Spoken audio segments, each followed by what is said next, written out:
L'édito éco avec Nicolas Bouzou, bien évidemment. Bonjour Nicolas. Bonjour Lionel. Vous nous parlez de la Californie. Mais alors dites-moi, j'ai été étonné quand vous m'avez parlé de ce sujet parce que vous constatez-vous que ce grand État américain n'a plus la même attractivité qu'avant et elle perd même sa population, la Californie ?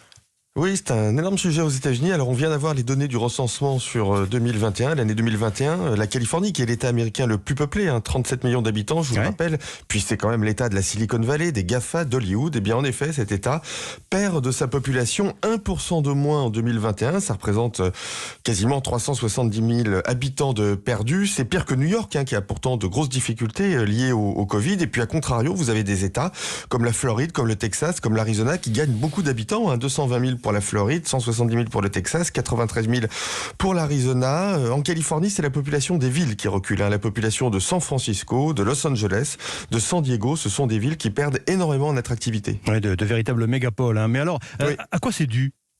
Alors, quand on regarde attentivement les chiffres, on voit que ces villes n'attirent plus. C'est-à-dire qu'on a beaucoup plus de départs que d'arrivées. On a très peu d'arrivées, en fait, dans ces métropoles. C'est un vrai problème d'attractivité économique qui a été renforcé par la crise de la Covid. Et d'ailleurs, c'est assez riche d'enseignements pour nos propres métropoles, en Europe et en France. Alors, premier problème, le logement. San Francisco, par exemple, c'est une ville où il est devenu absolument impossible de se loger, même quand on gagne beaucoup d'argent.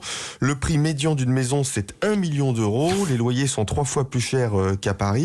Et donc, ça pose un problème majeur qui, d'ailleurs, génère énormément de pauvreté. Et d'ailleurs, quand vous vous déplacez dans ces villes comme San Francisco ou Los Angeles, vous voyez énormément de homeless, de sans domicile fixe, comme on dit en France. À Los Angeles, il y en aurait, par exemple, 60 000.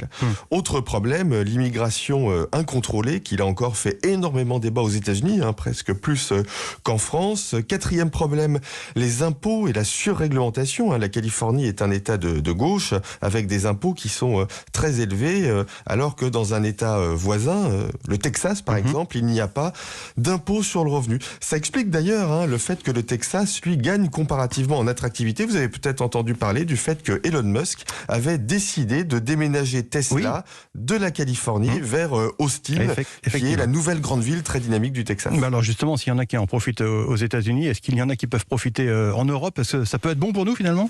Écoutez, pour l'instant, la compétition, elle se fait entre les États américains, mais en tout cas, ça nous montre au moins ce qu'il faut faire et ce qu'il ne faut pas faire. Alors, ce qu'il faut faire, c'est développer l'innovation, bien évidemment, et ça, on ne le fait pas assez en Europe. Défendre la liberté, défendre des services publics performants, mais sans impôts excessifs, lutter contre la pauvreté, mais sans réglementation inutile. Et puis, quelque chose qu'on oublie souvent, construire beaucoup de logements pour ne pas laisser les prix de l'immobilier s'envoler. Vous voyez, en regardant un peu ce qu'il faut faire et ne pas faire aux États-Unis, ça nous fait un bon programme pour la présidentielle, je trouve. Effectivement. Merci Nicolas Bouzou. Il est 7h et bientôt 20 minutes sur Europe 1.